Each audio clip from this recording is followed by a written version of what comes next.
అలానే విశేషరావు కన్నప్ప సినిమా మరికొన్ని గంటల్లో ప్రేక్షకుల ముందు ఉండబోతుంది. ఈ లోపుగానే ముంబై నుంచి రివ్యూ వచ్చేసింది.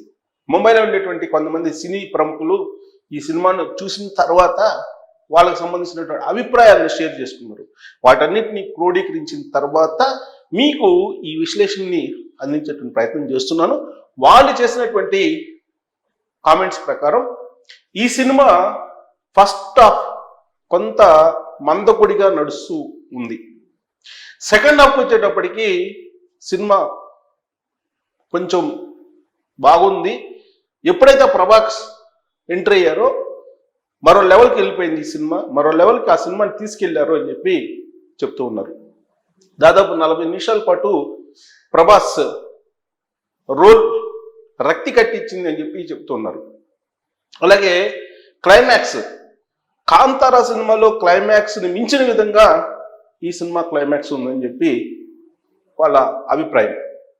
ఇక సినిమా ఆద్యంతము విష్ణు రోల్ ఏదైతే ఉందో ఆ రోలు పండించారు. ఆ రోల్కి విష్ణు తప్ప మరొకరు పనికిరారేమో, మరొకరు ఆ రోల్ని 100కు 100% పోషించలేరేమో అనేటువంటి అభిప్రాయం కలిగేలా దానికి న్యాయం చేశాడు తిన్నడు క్యారెక్టర్లు అనేటువంటి అభిప్రాయాన్ని వ్యక్తం చేస్తున్నారు. ఇక మోహన్ లాల్ క్యారెక్టరు నెక్స్ట్ హైలైట్గా చెప్తూ ఉన్నారు. అక్షయ్ కుమార్ శివుడిగా అద్భుతంగా నటించారని చెప్తున్నారు. కాకపోతే సినిమాకు సంబంధించినటువంటి కొన్ని చోట్ల ఆ సినిమాకి సంబంధించినటువంటి హైప్కి తగిన విధంగా ఆ విలువల్ని కాపాడలేకపోయారు అనేటువంటి ఒక నెగిటివ్ కామెంట్ అయితే ఉంది. అంతకుమించి మిగతా సినిమాలో ఇక్కడ కాజల్ కానీ లేదంటే అక్షయ్ కుమార్ కానీ మోహన్ లాల్ కానీ మోహన్ బాబు గారి యాక్షన్ ఇంకా చెప్పవసరం లేదు. సరే, ఆయన యాక్షన్ గురించి ఆయన డైలాగ్స్ గురించి ప్రత్యేకంగా చెప్పవసరం లేదు. ఇవన్నీ వెరసి చూస్తే బాంబే రిపోర్ట్ ప్రకారం ముంబై నుంచి అక్కడ చూసినటువంటి సినిమా ప్రముఖుల నుంచి వస్తున్నటువంటి సమాచారం అయితే ఈ సినిమా చూడదగిన సినిమా, ఖచ్చితంగా చూస్తారు. హిందూ భక్తులు అందరూ కూడా ఖచ్చితంగా ఈ సినిమాని ఆస్వాదిస్తారు అనేటువంటి అభిప్రాయాన్ని వ్యక్తం చేస్తున్నారు. సో కన్నప్ప మీద బాగా హైప్ క్రియేట్ అయింది. దానికి కారణం ఏంటి అంటే కొన్ని పాయింట్స్, దీని మీద హైప్ క్రియేట్ అవడానికి కొన్ని పాయింట్స్ తీసుకుంటే, నెంబర్ 1, ఇది గతంలో ఎప్పుడు భక్త కన్నప్ప అనేటువంటి సినిమాని తీశారు 1976 నాకు గుర్తున్నంత వరకు. అప్పుడు ఈ భక్త కన్నప్ప సినిమాని సూపర్ హిట్ చేశారు. కృష్ణరాజు గారు హీరో. కృష్ణరాజు గారు ఆ పాత్రను పోషించారు, కన్నప్ప పాత్రని. అలాగే బాపు రమణ సినిమా వాళ్ళు డైరెక్షన్ మాటలు వాళ్ళవి. ఆ సినిమాని అద్భుతంగా మలిచారు, సూపర్ హిట్ అయింది. 1976 తర్వాత మళ్ళీ అదే మైథలాజికల్ సినిమా ఆ జోనర్లో మళ్ళా ఇప్పుడు ఇష్టూ నటించడం అనేది ఒక సాహసం. ఎందుకంటే ప్రజలకి కన్నప్ప భక్తి, కన్నప్పకి శివుడికి మధ్య ఉన్నటువంటి భక్తి పార్వస్యాలు, భక్తి రసం అనేది అందరికీ తెలిసిందే. కన్నప్ప ఎంత భక్తుడు శివుడికి అనేది. దాన్ని తీసుకొని ఇప్పుడు మళ్ళా ఈ సినిమాని తీశారు. ఇది ఒక సాహసం అనుకోవాలి. కాకపోతే జనరేషన్ గ్యాప్ ఉంది.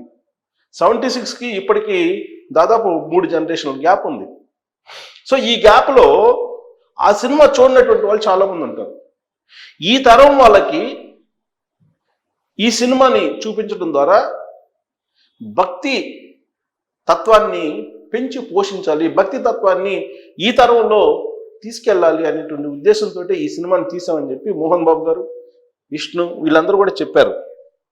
ఎక్కడ కూడా ఈ ప్రాజెక్ట్ చెప్పిన తర్వాత వెనకాడలేదని చెప్పి మోహన్ బాబు గారు చెప్తున్నారు. నిజంగానే ఇదొక దైవ కార్యక్రమం.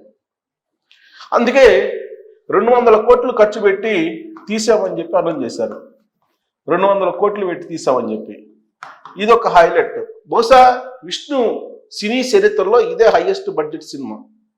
అది కూడా న్యూజిలాండ్లో తీశారు. న్యూజిలాండ్కి వెళ్ళి ఈ సినిమాని నిర్మించడం అనేది ఒక పెద్ద సాహసం, ఖర్చుతో కూడుకున్నటువంటి వ్యవహారం. ఇది ఒక హైప్ క్రియేట్ చేసేటువంటి అంశం.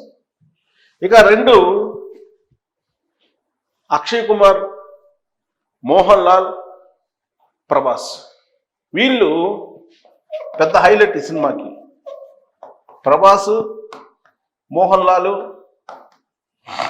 అలాగే అక్షయ్ కుమార్, వీళ్ళు హైలైట్. ఇక 3 వచ్చేసి ఈ సినిమాకి ముఖేష్ కుమార్ సింగ్ డైరెక్టర్. ముఖేష్ కుమార్ సింగ్ ఈయన మహాభారతం, రామాయణం సీరియల్ తీసి ఆ ఆధ్యాత్మిక సీన్స్ని పండించడంలో ఆయన ఎక్స్పర్ట్ అని పేరు ఉంది. అదొక హైప్ క్రియేట్ చేసింది.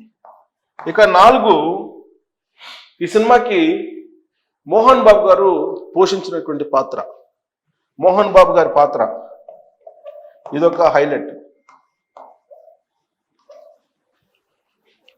సో ఈ అనేకమైన హైలైట్స్ ఉన్నాయి. తర్వాత ట్రైలర్ రిలీజ్ చేసిన తర్వాత సాంగ్స్ కూడా అద్భుతంగా ఉన్నాయని చెప్పి టాక్ వచ్చింది. ఈ సాంగ్స్ కూడా ఒక హైలైట్ పాయింట్. ఇవి హైలైట్ పాయింట్స్గా ఇప్పుడు ముంబై నుంచి వచ్చినటువంటి రిపోర్ట్స్, ముంబై నుంచి వస్తుంది దాని ప్రకారం. పైగా దీని కలెక్షన్స్ ఆల్రెడీ ఈ సినిమాకి అడ్వాన్స్ బుకింగ్స్ కూడా స్టార్ట్ అయ్యాయి. సరే, అడ్వాన్స్ బుకింగ్స్ ఎలా ఉన్నాయి అనేది నేను ఆల్రెడీ మీకు వివరించాను. బట్ ముంబై రిపోర్ట్ ప్రకారం, ముంబైని ప్రముఖులు చూసిన తర్వాత ఈ సినిమాకి సంబంధించినటువంటి కథ, కథనం ఇవన్నీ బాగున్నాయి. సాంగ్స్ కూడా బాగున్నాయి. విష్ణు రోల్ కూడా బాగుంది అని చెప్తున్నారు.